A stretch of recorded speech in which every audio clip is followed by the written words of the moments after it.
Adelanto que lo más seguro es que terminemos en esta semana el- la parte de la unidad uno y pues cuando está así en calientito vayan repasando lo que ya está publicado en los archivos de las presentaciones, porque pues yo me baso prácticamente en lo que les digo en la clase para examinar qué tanto adquirieron de conocimiento al respecto, en lo que va hasta ahorita visto de conceptos generales de propedéutica, la historia clínica y ahora síntomas y signos generales. El examen comprendería esas tres cosas.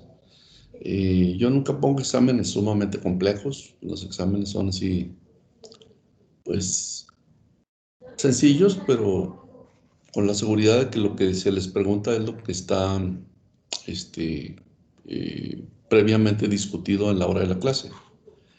Bueno,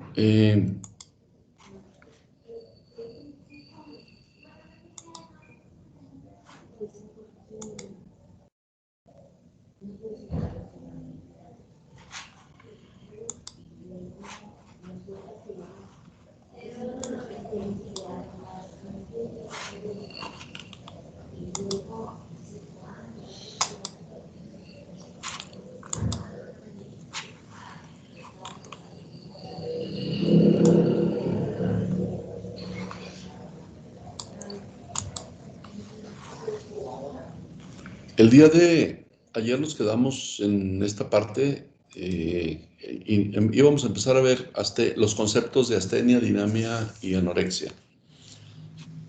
Doctor, Eh, sí, es que ayer estaba checando mis notas y me entró una duda de lo de temperatura, bueno, de fiebre y hipertermia. sí. O sea, no sé si ya lo preguntaron, pero, por ejemplo, si yo, no sé, tengo un paciente y le tomo la temperatura y sale elevada, ¿cómo puedo yo saber si si es una fiebre o si es una hipertermia?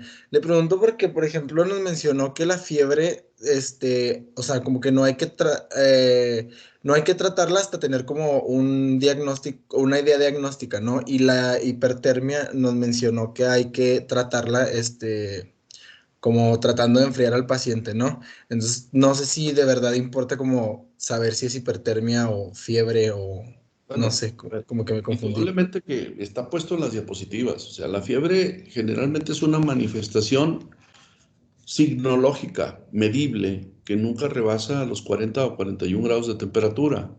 En la hipertermia la temperatura es de 41,5 o más, ¿sí?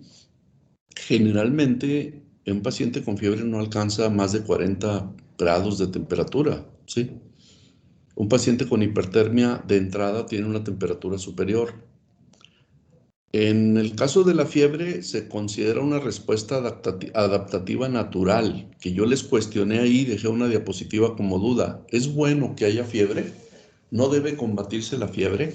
Porque al final de cuentas todo el mundo la combate. O sea, yo no dije que no se combata la fiebre, que si tú tienes 38,5 de temperatura, te duelen los huesos, te duelen los músculos, te duele la cabeza y te sientes mal, hasta lo comenté, muchas veces ni vas al doctor, simplemente tú solito te tomas un paracetamol o te tomas una neomelubrina, una aspirina, etcétera. ¿Por qué? Porque te quieres quitar la temperatura. Y a veces es válido. ¿Por qué? Porque no sabes si la fiebre es la primera manifestación de una enfermedad que se va apenas a desenmascarar. A ver, de esta enfermedad que nos aqueja ahorita, como el COVID, las primeras manifestaciones son dolores musculares y articulares, fiebre, de 38,5, por ejemplo, 39 a lo mucho, cefalea y después de 2 o 3 días empieza el problema de que no hueles y no te sabe la comida. Entonces, la primera manifestación del primer día fue la fiebre y yo te aseguro que muchos pacientes cuando llegan al doctor ya se tomaron algo para la temperatura. Sin embargo, la idea sería de que te fueras a investigar cuál fue la razón de esa fiebre.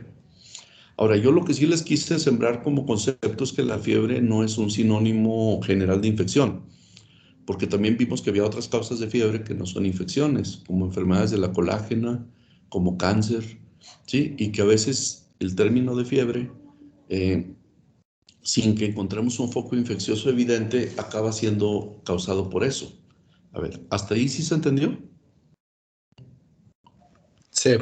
Bueno, entonces la fiebre no nos quedemos con la idea de que no se trata, sí se trata, ¿sí?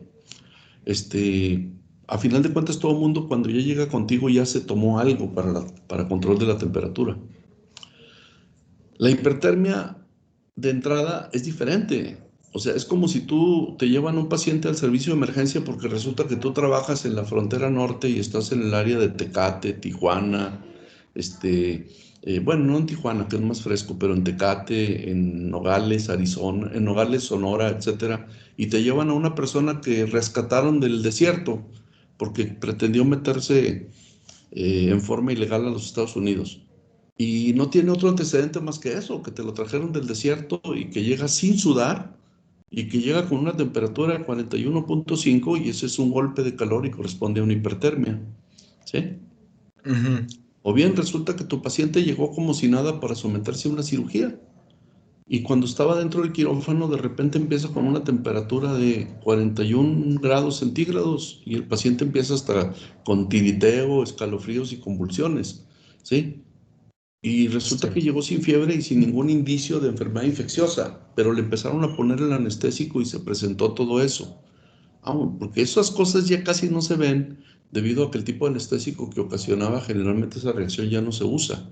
Pero todavía hasta hace poco a mí me tocó ver una paciente que vino de Estados Unidos a hacerse una cirugía estética de otorrino, una corrección del septum nasal, y resulta que el anestesiólogo empezó a tener fiebre y dijo, no te preocupes, le dice al cirujano, yo ahorita se la voy a bajar con medicamentos. Pues no, si era un efecto del anestésico y era una hipertermia maligna. La paciente quedó con daño cerebral, ¿sí? ¿Por qué? Porque lo que tuvo fue una reacción de idiosincrasia a un anestésico que le ocasionó una falla del hipotálamo en el control de la temperatura. Y entonces no era fiebre, era una hipertermia que incluso por sus rasgos se consideró como hipertermia maligna, ¿sí? Y Ujú. eso se maneja con enfriamiento. O sea, porque ellos los que les ocurre es una alteración funcional hipotalámica sin una compensación de disipación del calor. No sudan, no tiran calor a través del aliento, ¿sí? Entonces, pues en definitiva, el problema yo creo que sí está bien diferenciado, ¿no? Lo que yo les Ok. decía es que a veces se utilizan como sinónimos fiebre e hipertermia. Te lo digo porque se lo he escuchado hasta médicos que están en proceso de formación, como internos o residentes. Es que tiene hipertermia. Le digo, no, corrige. Hipertermia es una condición diferente. Fiebre es algo distinto. Lo que todo el mundo estábamos acostumbrados a ver en la consulta en los hospitales de pacientes ambulatorios u hospitalizados es fiebre. La hipertermia es una condición muy especial que puede ocurrir después de traumatismos cráneoencefálicos, por enfermedad vascular cerebral con afectación hipotalámica. Déjame, este,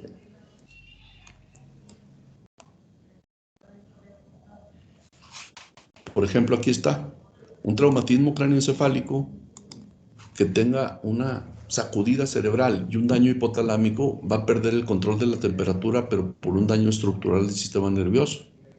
Una persona que tenga un infarto talámico también va a tener descontrol de la temperatura por una causa central del sistema nervioso. Una persona que tenga un bocio con hipertiroidismo y le manipule la tiroides, se la estés toqueteando por examinarlo, o incluso en una cirugía y no prevean que esta persona se puede complicar durante la intervención por el solo hecho de manipular el cuello, sufren tormentas tiroideas y temperaturas de más de 41,5. El que se expone por carrera en un maratón a un agotamiento físico intenso puede llegar a sufrir un golpe de calor y una hipertermia. Y pues el ejemplo que les puse, ¿no? De los migrantes. Entonces, ¿ya te quedó claro el concepto? Sí, sí, sí. Tenía Bueno, otra duda. Este, ¿Qué tan, o sea, por ejemplo, una persona que tiene fiebre, cuánto puede o cuánto debe durar, cuánto es recomendable como durar con fiebre? Porque como que en mi casa mi mamá siempre le tuvo mucho miedo a la fiebre y en cuanto empezábamos a presentar rápido era el doctor, porque decía que tiene muchas secuelas. Entonces no mira, sé. cuando el doctor no tiene secuelas, ¿eh? Cuando el doctor tiene ganada la confianza de la familia y del paciente como tal, pues te va a decir, a ver, yo ya lo examiné y yo no le encuentro síntomas faringios, nasales, bronquiales, indigestivos, urinarios, genitourinarios. Es decir, no encuentro un sitio obvio de partida de la alza de la temperatura. Yo te voy a dar sintomáticos, porque a lo mejor la enfermedad todavía no se descara, ¿sí? Todavía no se expresa. Entonces, eso es cuando el médico es un médico que atiende a la familia y que tiene ganada la confianza de la familia. Pero ¿qué es lo que pasa en la mayor parte de las veces? Ahora está muy socorrido eso de que dices, voy con un médico que me cobre menos y voy a una consulta general de las que están a un lado de las farmacias. Despectivamente la gente hasta dice, fui con un médico similar. O sea, ¿similar qué? ¿A médico? Entonces, ¿no es médico o qué? Yo siempre los corrijo, ¿verdad? Porque tengo la fortuna de conocer a personas que trabajan en eso y que son muy buenos, pero que por desgracia no han tenido la oportunidad de progresar, ni se arrojan a tener un consultorio propio y se van a la fácil a un trabajo de ese tipo, que sí les da para subsistir. Entonces, ahí todavía no tienen documentado cuál es el punto de partida de la fiebre y ya le están indicando al paciente tratamientos totalmente irracionales, ¿no? Sobre todo el médico que hace una mala práctica, como por ejemplo una infección faríngea tratada con ceftriaxona, que es una cefalosporina de tercera generación, que es una cefalosporina que se deja para casos críticos y que ahorita está más quemada que las penicilinas en su tiempo, ¿verdad? O alguien que ni siquiera te abrió la boca y te revisó la garganta y te da penicilina para tratarte una infección, cuando está demostrado que el 80% de las infecciones respiratorias altas son causadas por un virus, ¿sí? O por Moraxella catarrhalis, que es una bacteria que no es sensible a la penicilina. Entonces, y te dieron penicilina. No sé si con esto te responda. Primero, no es malo que le den algo a alguien para que se le controle la fiebre. No es malo. Pero a veces hasta hay que darlo por 2 o 3 días mientras se aparecen los síntomas que te hacen suponer la fiebre. Ya luego por experiencia te das cuenta de que en ciertas personas o ciertas edades la razón de la fiebre acaba siendo, por ejemplo, en mujeres de edad mayor, pues enfermedades de las vías urinarias, ¿sí? Que dan muchos síntomas generales y pocos síntomas urinarios. Pero si alguien te llega con una diarrea franca, náusea, vómitos, etcétera, bueno, pues ahí sí está claro cuál es el punto de partida de la fiebre y la tienes que tratar desde un principio. Porque lo que más pone mal al paciente y lo tira es la fiebre. ¿Quedó explicado? Sí, Doctor, yo tengo gracias. otra duda. Por ejemplo, fiebre y febrícula son No. términos. Febrícula se di- llama cuando tu temperatura está en 37,5, no alcanza 38, por ejemplo. Si dijimos que la temperatura normal en horas de la tarde llegaba hasta 37,4, debido a los ciclos circadianos y a la liberación de cortisol y a la temperatura ambiente, pero no rebasar 37,4. Si el paciente tiene 37,5 o 37,8, pero no llega a 38, eso se le llama febrícula, ¿sí? Y de 38 hacia arriba ya es una fiebre franca. Y también eso es importante que, o sea, se puede tomar como un dato, o sea, que nos indique una patología o así. Sí, eso ya O es, es ya es como patológico, ¿verdad? No es una temperatura normal, ¿sí? Si se sale ok. del rango de normalidad, ya es anormal. Así es. Ah, ok, es que muchos libros lo manejaban como sinónimo de fiebre. Bueno, por eso es una fiebre menor, por así decirlo, que no alcanza el valor. Simplemente, si en definición te digo que las cifras normales son hasta 37,4, pero como que tratando de colocar como una fiebre menor no francamente declarada, le dices, en menos de 38, entre 37,5 y 38, es una febrícula, ¿sí? Que a veces es la forma de inicio, ya después va a ser una temperatura superior si no controlas el proceso que la está ocasionando. Ok, gracias. ¿Por nada? Bueno, ahora sí entrando al término astenia por definición, ¿sí? Es una sensación de cansancio, lasitud, falta de energía, languidez, descrita como no sentirse bien o malestar general. Eso es por definición de diccionario. Analizando sus raíces griegas, El a es privativo, ¿sí? O sin o carecer. Y estenos es fuerza o poder. Entonces es sin fuerzas o sin poder. La astenia, por lo tanto, se considera como una sensación, se los apunto ahí en negritas y subrayado, debilidad y falta de vitalidad generalizada, tanto física como intelectual, que no aparece tras un esfuerzo. O sea, si se fijan, pues cualquiera de nosotros los podemos sentir todos lánguidos después de intentar hacer ejercicio, sobre todo cuando tenemos mucho tiempo sin hacerlo, y nos encuentran todavía tirados una hora después de que intentamos hacer ejercicio intenso, sin haberlo empezado poco a poco. Pero si una persona no hizo ejercicio, lo encontramos ahí tirado en su sillón o en la cama y no quiere hacer nada y dice que se siente sin energía y sin deseos de hacer cosas, pues ese es un paciente asténico. Por lo tanto, la astenia se considera que es una manifestación de afectación tanto del sistema musculoesquelético como el sistema nervioso, sobre todo en el orden intelectual o en las funciones mentales superiores, como cálculo, raciocinio, juicio, etc. Entonces, si se fijan, hay pacientes que son asténicos por causa psicológica, mientras que otros pueden tener astenia por una causa infecciosa, aguda o crónica, ¿sí? O por una causa neurológica, como ahorita lo vamos a ver en otra diapositiva. El término de adinamia ya no lo vamos a volver a tocar, es muy discutible, pero sí existe una definición al respecto, no desde el punto de vista médico, es también una definición casi de diccionario, ¿no? Dice, es un síntoma que produce debilidad muscular con fatiga fácil. Pero fíjense lo que está subrayado. Puede ser caracterizado por la ausencia de movimiento o reacción, que puede llevar a quien la sufre a un estado de postración. Las causas pueden ser físicas o psicológicas. Es una falta o pérdida de la fuerza vital normal. O sea, una persona que se siente pésimo sin haber hecho nada, ¿sí? Ese es un paciente con problemas de adinamia.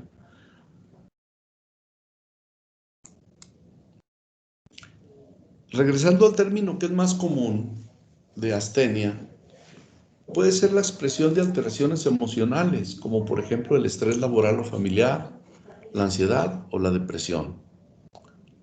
Pero también puede ser una manifestación indirecta de procesos infecciosos agudos o crónicos. Aquí, ojo, por ejemplo, hay pacientes que tienen hepatitis crónica. La hepatitis que se llega a sufrir en la infancia y adolescencia, que es la hepatitis infecciosa tipo A, rara vez pasa sintomática, ¿eh? Siempre el paciente va a tener fiebre, dolor en el costado o en el cuadrante superior derecho del abdomen, postración, náusea, poco apetito y se pinta de amarillo, ictérico. En cambio, un paciente que tiene una hepatitis crónica, ¿sí? Como las hepatitis B o C, a veces su única manifestación es fatiga fácil. Entonces es un paciente que se considera asténico, ¿sí? Por lo tanto, es importante el término porque a veces es causa de algún tipo de proceso infeccioso no atendido o diagnosticado, como las pielonefritis, que les decía que a veces dan más síntomas generales que urinarios, las endocarditis, que esa sí generalmente corresponde a un proceso agudo, ¿sí? A diferencia de las hepatitis. La tuberculosis, que es una enfermedad desgastante, y sobre todo procesos infecciosos virales. Si ustedes ahorita han tenido a alguien en casa que ha sufrido el problema de COVID, se darán cuenta de que todavía pasan hasta 2 o 4 semanas de que la enfermedad aparentemente se negativizó y el paciente sigue refiriendo fatiga fácil, dolores musculares y cansancio y apatía para emprender actividades. Claro que ya quien se escude en eso para seguir así por meses o por años, pues ya no fue COVID, ¿verdad? Eso ya se le llama de otra forma. En las enfermedades metabólicas o endocrinas, muchas veces el paciente diabético con descontrol crónico que trae una hiperglucemia de meses se siente fatigado. El paciente que tiene exceso de función suprarrenal, como el caso de Cushing, o déficit de la función suprarrenal y la formación de cortisol, como en la enfermedad de Addison, una de sus manifestaciones puede ser astenia. En el caso de la tiroides, el hipertiroidismo causa desgaste Un desgaste por adelgazamiento y por consumo de energía, a pesar de que se está produciendo en forma excesiva y de que el paciente come como desesperado y en lugar de ganar peso pierde. Pero una manifestación por fatiga puede ser, en el hipertiroidismo puede ser la astenia. Aunado que muchos pacientes con hipertiroidismo tienen alteraciones electrolíticas, particularmente deficiencia de potasio, por una enfermedad asociada al hipertiroidismo que se llama parálisis periódica familiar, y el paciente puede llegar con una lasitud extrema y en cama porque no se puede mover debido a una debilidad muscular intensa. En el hipotiroidismo es menos intenso el desgaste que en la astenia del hipertiroidismo, pero sin embargo el paciente puedes encontrártelo con una baja actividad intelectual, con tendencia al sueño, con poco deseo vital de energía. Entonces puede ser una manifestación del hipotiroidismo intenso. Y en enfermedades como la uremia por insuficiencia renal, el paciente también puede sentir hiporexia, náusea, vómitos y sentir fatiga. Aquí muy asociado a neuropatía periférica sensorial, que es una manifestación de las enfermedades metabólicas agudas o crónicas. Hay enfermedades que sí son típicas del sistema nervioso central, como el caso de la esclerosis múltiple, que es una enfermedad desmielinizante que hace que la persona tenga a nivel del cerebro y la médula sitios en los que los nervios sufren en su trayecto, en sus axones, desmielinización y puede producir un montón de síntomas que son transitorios, como pérdidas visuales, alteraciones auditivas, daño a los pares craneales, alteraciones de motilidad, etcétera. Y la miastenia, pues es una enfermedad en la cual los mediadores químicos que producen actividad de la placa neuromuscular no se desnaturalizan ni se desaparecen y siguen provocando una actividad persistente de los músculos de los músculos del sistema musculoesquelético, pues. Entonces, en la miastenia, el paciente lo que tiene es esa enfermedad, es una enfermedad autoinmune, en la que el paciente siempre tiene fatiga, pero esta sí se alivia parcialmente con el reposo. Una forma de manifestación de astenia ocurre en las cardiopatías crónicas, particularmente cuando ya están descompensadas, como en el caso de la insuficiencia cardíaca. Y una manifestación de una anemia crónica puede ser dada por factores como anemia o por desnutrición, ¿sí? Entonces, si se fijan, no quiero que se casen con la idea de que la astenia solamente es un proceso de alteración mental. También existen, aparte de la primera que puse, que son alteraciones emocionales, una serie de enfermedades físicas o estructurales o metabólicas que pueden ocasionar este dato adicional añadido al diagnóstico principal, el de la astenia. Les puse a propósito al final y señalado en negrita este síndrome que se llama síndrome de apnea obstructiva del sueño, que es la roncopatía, el paciente que ronca mucho durante las noches, lo cual puede estar ligado a cuello corto, a obesidad extrema, a alteraciones de la nariz y el septum, y puede provocar en el paciente un ronquido intenso.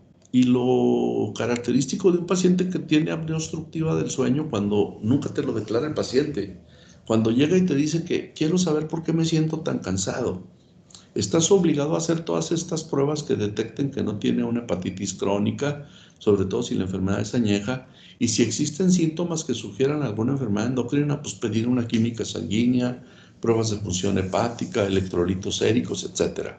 Pero puede ser que al final, cuando ya hiciste todas esas pruebas y todo resulta bien, tú ves al paciente gordito, con cuello corto y mucha papada, y le preguntan, ¿no? Oiga, ¿y usted ronca mucho durante las noches? O al quien lo acompaña, y generalmente las señoras dicen, sí, ronca, pero como un tráiler que va de subida, ¿no? Entonces, ese paciente que tiene la apnea obstructiva del sueño, tiene esto es lo más grave, la apnea, los segundos de ausencia de función respiratoria que pueden producir disminución del oxígeno en sangre, aumento del dióxido de carbono, y con eso la producción de problemas como arritmias, ¿sí? Las arritmias cardíacas derivadas de esto son problemas muy serios, porque pueden inducir trastornos del ritmo durante el sueño en el paciente, y el paciente ese les va a expresar que durante el día le viene una sensación intensa de fatiga, ¿no? O sea, como que hay momentos de media mañana que abandonaría todo por ir a echarse un sueñito de media hora que fuera reparador. Y cuando uno pregunta, hace un buen interrogatorio, se va a topar con muchísimos pacientes que tienen este problema que antes no le daban importancia de vida. Existe un término que se denomina síndrome de fatiga crónica. Este es relativamente moderno. Antes había un término que van a encontrar en algunos libros viejos, le decían neurastenia. Esto ya no se acepta como tal, ahora se denomina así como síndrome de fatiga crónica. La principal razón por la que una persona puede tener este tipo de trastorno, fíjense, es psicógena. Está íntimamente ligado a problemas como depresión. Sin embargo, no todas las causas son psicógenas. A veces existen infecciones agudas virales o crónicas bacterianas o crónicas virales como las hepatitis, que fueron las que les puse en la diapositiva anterior. ¿Cuáles son las características que definen a este síndrome que se denomina fatiga crónica? Fatiga persistente sin causa aparente, que no se alivia con el descanso. O sea, el paciente, a pesar de que en la noche se supone que va a descansar, en la mañana su primer manifestación es que se siente mal, con desánimo y sin deseos de empezar el día. Aquí es donde viene mucho nexo con trastornos del sueño,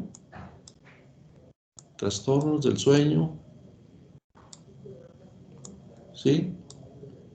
Y el que les acabo de definir ahorita del síndrome de apnea obstructiva del sueño, SAOS. Este no lo echen en saco roto porque es sumamente común. Y otra cosa que es muchísimo, muy común ligada a lo psicógeno, que es la depresión. Una persona que tiene depresión se le interrumpe el sueño por las noches, se pone a pensar en cosas no resueltas. De preferencia, no es que batalle para empezar a dormir. El deprimido generalmente sí puede empezar a dormir.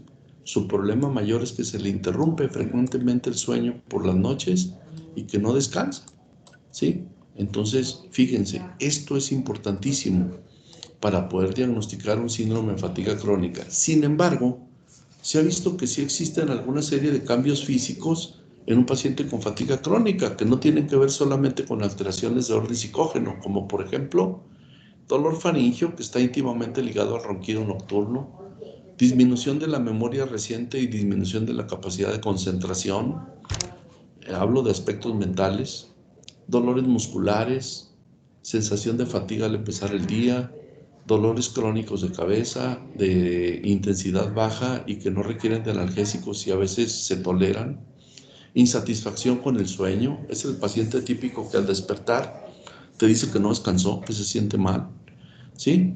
Y que normalmente nosotros cuando hacemos ejercicio en una media hora ya estamos listos y nos sentimos bien, pero esta persona, si la pones a hacer actividad física, el cansancio le dura más de 24 horas, ¿sí? Entonces, ya son algunos de los datos que pueden caracterizar a este síndrome, que si le buscas desde el punto de vista infeccioso, quizá sí encuentres algunas cosas, pero que en la mayor parte de las veces vamos a caer en que tiene un fondo psicógeno.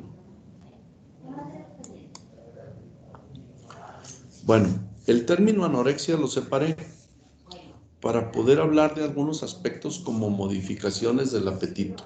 ¿Sí? Aquí hay una falla, ahorita la corrijo. Modificaciones del apetito y anorexia.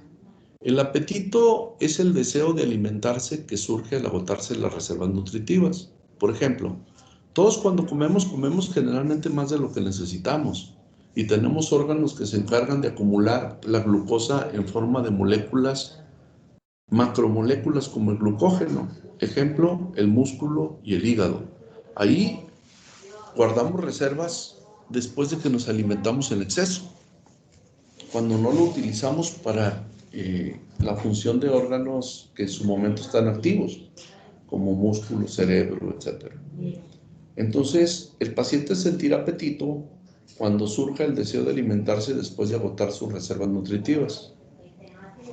Hay modificaciones del apetito que pueden ser aumento del apetito, que son más raras, como la hiperorexia, que generalmente pueden estar relacionadas con un apetito excesivo propio de condiciones tipo hipertiroidismo o diabetes descontrolada.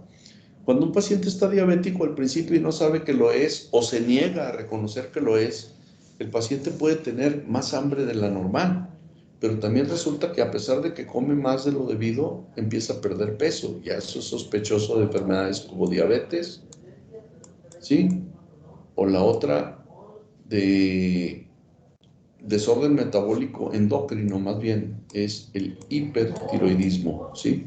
Que puede ser una enfermedad que puede ocasionar en el paciente un consumo excesivo de alimentos sin que el paciente gane peso, ¿no? Hay algunos que están felices porque se mira cómo come como desesperado y sin embargo no gana nada de peso, ¿sí? Pero eso no es normal. Ahora, ¿ustedes cómo se imaginan a un paciente hipertiroideo? Si es que no han visto alguno o si es que tienen alguno en familia. ¿Cómo son? Delgados. Delgados.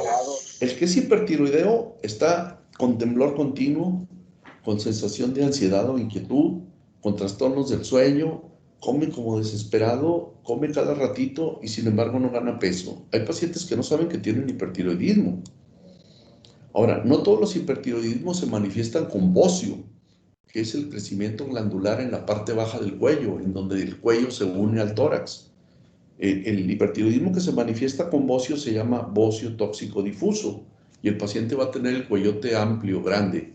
Hay otra forma de hipertiroidismo que es un poquito más rara, pero que es más fácil de diagnosticar porque se acompaña de exoftalmos, o sea, los ojos se ponen grandot, así saltones, como con una expresión de asombro, con bocio visible y con todos los demás síntomas como temblores, pérdida de peso, estado de inquietud. Al paciente le ponen la mano en el viento y tiene un temblor finísimo de sus manos, ¿sí?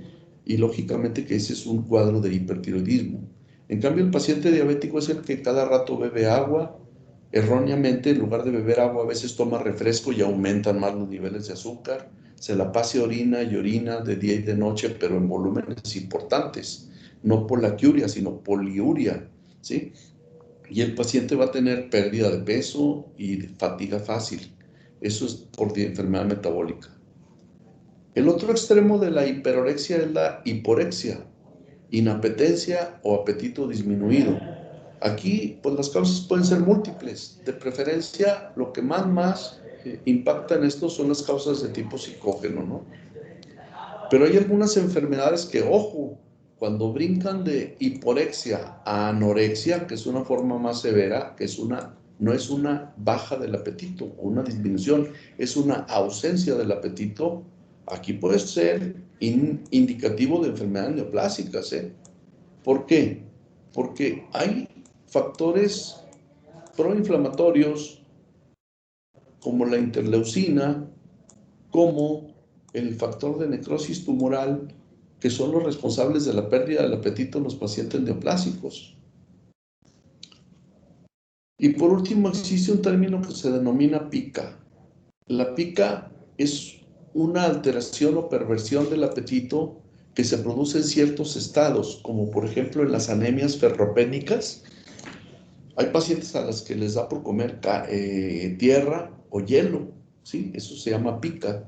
Así como que si me piden la explicación de por qué ocurre eso, la verdad es que no se sabe exactamente, pero sí se da con mucha frecuencia. Yo por curiosidad lo he preguntado a los pacientes, sobre todo mujeres, y nos dicen sí, ¿verdad? Que rascan, por ejemplo, pues en las comunidades rurales, las paredes de adobe que le rascan para comerse tierrita, ¿no? Esto pasa en forma más rara, pero sí se presenta clínicamente.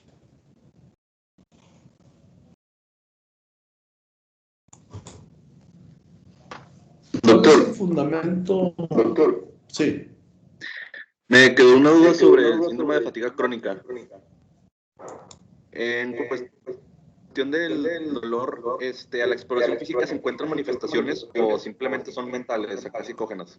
Pues todo esto es exploración física, encontrar ganglios palpables en el cuello, en la axila, que tú revisas al paciente a ver si tiene algún órgano crecido, a ver si detectas alguna causa de por qué se siente fatigado, como un proceso neoplásico o algo así, pensando en lo más malo, y ves que le movilizas las articulaciones o le movilizas las piernas y los brazos al explorarlo y puede tener dolor muscular espontáneo que se exacerba con el movimiento, ¿sí? El paciente puede quejarse de dolores articulares, sin embargo, yo les digo a estos pacientes que si los pudieras grabar mientras duermen, sobre todo en la causa psicógena, están así todos contraídos y tensos. Entonces, eso hace que amanezcan con molestias musculares y articulares al despertar. Entonces, sí hay alteraciones de la exploración, pero que no tienen correlación con una enfermedad específica, ¿verdad?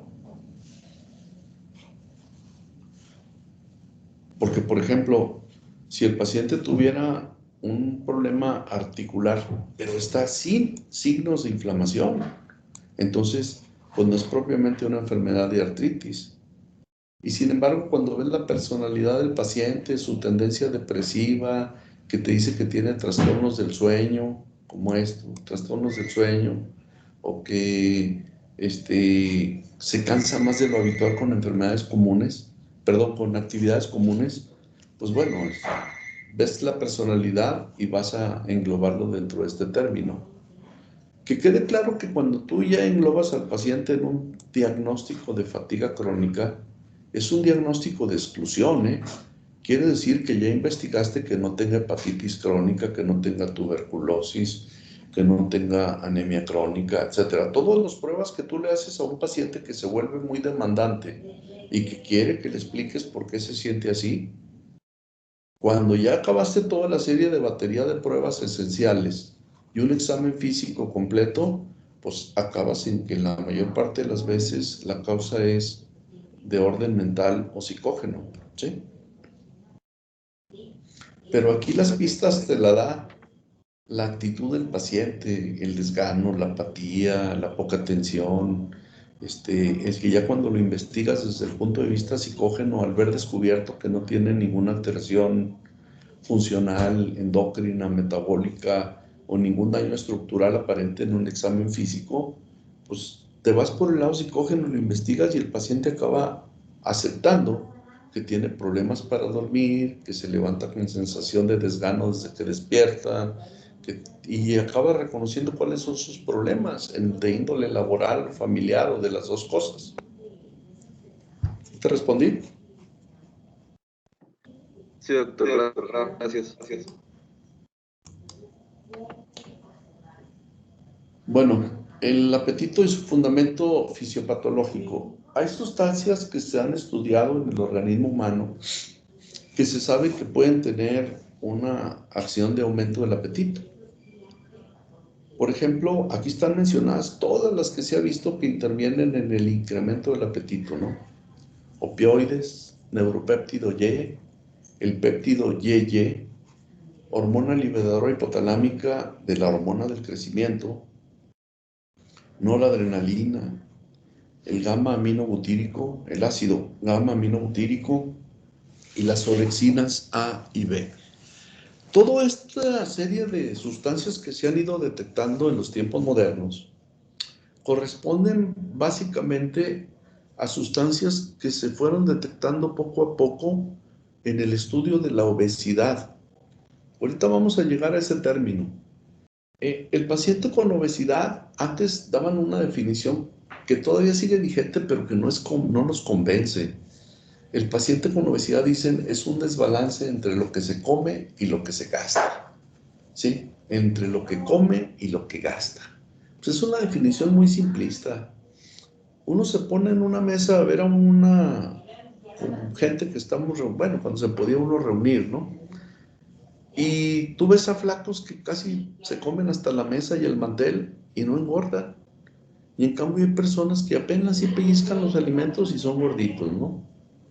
Eso es lo que ha hecho pensar que sin duda existen o algunas alteraciones en la liberación de estas sustancias que pueden producir ganancia de peso por factores internos que no son controlables y que por alguna razón aquí falta mencionar los cannabinoides, ¿sí? Que son sustancias de la cannabis que pueden inducir el deseo de consumir alimento. Tan es así que el último medicamento que se sintetizó para tratar de mejorar la orexia o el deseo de consumo de alimento, sí, era un inhibidor de los receptores cannabinoides en el sistema nervioso central. Sin embargo, lo retiraron del mercado porque se dieron cuenta de que en esa inhibición que se hacía de esos receptores también se provocaban cuadros depresivos graves que en algunos casos se relacionaron hasta con suicidios, un mínimo de casos. Sin embargo, interrumpieron el uso comercial de esta sustancia, ¿sí?, que era un inhibidor de los receptores de cannabinoides.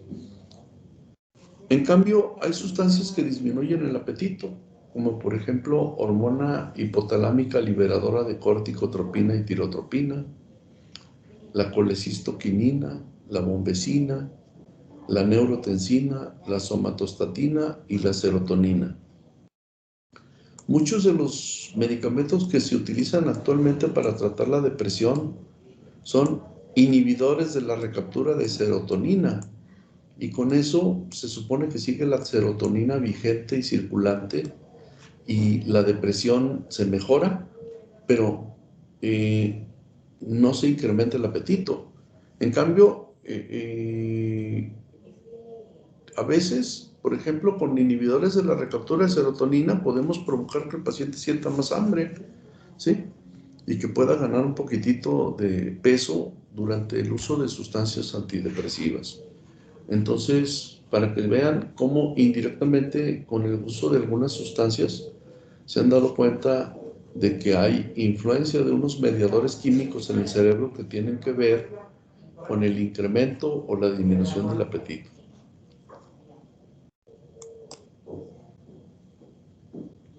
La anorexia y trastornos psíquicos. Hay enfermedades infecciosas, intoxicaciones, problemas metabólicos y endocrinos que ya han sido descritos, enfermedades del aparato digestivo como reflujo gastroesofágico, gastritis crónica, etcétera, que hacen que el paciente pierda el apetito. Cardiopatías en su fase de insuficiencia cardíaca, enfermedades neoplásicas a través de la interleucina y el factor de necrosis tumoral. Estos son ejemplos de enfermedades que pueden conducir a perturbación del apetito que progresa de hiporexia hasta la forma más grave de pérdida total del apetito, que es la anorexia. Entonces, no todos son causas psicógenas. Sin embargo, últimamente han cobrado mucha fuerza las enfermedades de fondo psicógeno, como la anorexia nerviosa o la bulimia, ¿sí? Esta es una y esta es otra. ¿Cuáles son las características? La anorexia nerviosa afecta particularmente a mujeres, no quiere decir que a los hombres no. La afección viene de que la persona tiene una percepción distorsionada de su imagen corporal y tiene un temor inmenso a la obesidad. Entonces prefiere no comer.